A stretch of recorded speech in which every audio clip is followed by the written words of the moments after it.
مصطفیٰ صلی اللہ تعالیٰ علیہ وآلہ وسلم، جمعہ اور جمعرات کی درمیانی رات کچھ فرشتے آسمان سے زمین پر اترتے ہیں جن کے پاس سونے کے کاغذ اور چاندی کے قلم ہوتے ہیں، اور وہ لکھتے ہیں کہ کون سا شخص اس رات مجھ پر سب سے زیادہ درود و سلام پڑھتا ہے۔ صلو علی الحبیب صلی اللہ علیہ وسلم۔ آج انشاءاللہ ہم سورہ القصص کی آیت نمبر 41 اور 42 کا ترجمہ تفسیر پڑھنے سننے کی سعادت حاصل کریں گے۔ اعوذ باللہ من الشیطان الرجیم، بسم اللہ الرحمن الرحیم۔ وَجَعَلْنَاهُمْ أَئِمَّةً يَدْعُونَ إِلَى النَّارِ وَيَوْمَ الْقِيَامَةِ لَا يُنصَرُونَ وَأَتْبَعْنَاهُمْ فِي هَذِهِ الدُّنْيَا لَعْنَةً وَيَوْمَ الْقِيَامَةِ هُمْ مِنَ الْمَقْبُوحِينَ۔ ترجمہ کنز العرفان۔ اور انہیں ہم نے پیشوا بنا دیا کہ آگ کی طرف بلاتے ہیں، اور قیامت کے دن ان کی مدد نہیں کی جائے گی،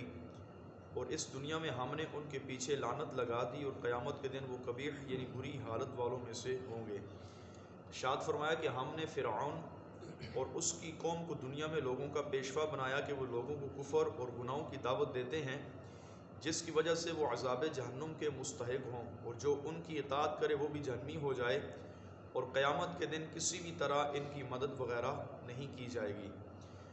مذکورہ بالا آیت کریمہ کے مصداق آج کل کے وہ لوگ بھی ہیں جو لوگوں کو کفر و گمراہی اور بد عملی کی طرف وہ بلاتے ہیں۔ ان پر اپنے اس عمل کا گناہ بھی ہوگا، اور جو لوگ ان کی پیروی کریں گے ان کا گناہ بھی ان کے کاندھوں پر ڈالا جائے گا۔ آج کل چونکہ فتنوں کا دور ہے اور لوگوں کو وہ صحیح العقیدہ لوگوں کو گمراہی کی طرف بھی بلایا جاتا ہے، لوگوں کے عقائد و نظریات کو بگاڑا جاتا ہے، تو جو شخص کسی صحیح السنی مسلمان کے عقائد خراب کرے گا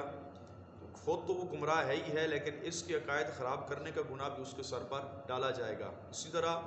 لوگ گناہوں کی دعوت بھی دیتے ہیں جہاں پر نیکی کی دعوت دی جاتی ہے، تو اگر کسی شخص نے کسی کو گناہ کی دعوت دی اور بندہ اس کے کہنے پہ اس گناہ کے پیچھے پڑ گیا، تو گناہ کرنے والے کو تو گناہ ملے گا، لیکن جس نے اس کو گناہ کی دعوت دی اس کے کندھوں پر بھی وہ گناہ ڈالا جائے گا، اس کے نامہ اعمال میں بھی گناہ لکھا جائے گا۔ اللہ تبارک و تعالی ہم سب کو نیکی ہی کی اور اچھے اعمال ہی کی طرف لوگوں کو دعوت دینے کی توفیق عطا فرمائے۔ قرآن پاک میں اللہ تبارک و تعالی نے اسی حوالے سے ایک اور مقام پر ارشاد فرمایا، سورہ نحل ہے،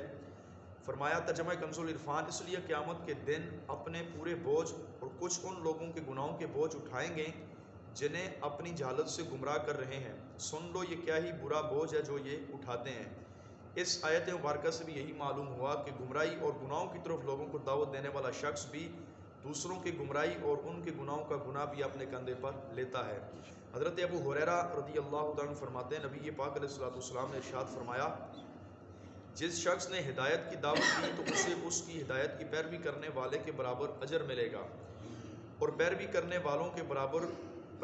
والوں کے اجر میں کوئی بھی کمی نہ ہوگی، اور جس شخص نے کسی کو گمراہی کی دعوت دی، گندے عقائد کی طرف بلانے کی دعوت دی، تو اس گمراہی کی پیروی کرنے والے کے برابر اس کو گناہ ملے گا، اور پیروی کرنے والوں کے گناہوں کے اندر بھی کچھ کمی نہیں کی جائے گی۔ اللہ تبارک و تعالیٰ ایسے لوگوں کے حال پر رحم فرمائے جو لوگوں کو گناہوں اور گمراہی کی طرف بلاتے ہیں۔ اللہ تبارک و تعالیٰ ہم سب کو نیکی کی دعوت دینے کی توفیق عطا فرمائے۔ نبی پاک علیہ الصلوۃ والسلام فرماتے ہیں، نیکی کی راہ دکھانے والا نیکی کرنے والے کی طرح ہے۔ تو جب نیکی کی راہ دکھانے والا نیکی کرنے والے کی طرح ہے، اس سے یہ بھی معلوم ہوا کہ گناہ کا راہ دکھانے والا بھی گناہ کرنے والے کی طرح ہے۔ اللہ تبارک و تعالی ہم سب کو نیکی کی دعوت دینے کی توفیق عطا فرمائے۔ آمین بجاہ نبی الکریم صلی اللہ تعالی علیہ وسلم۔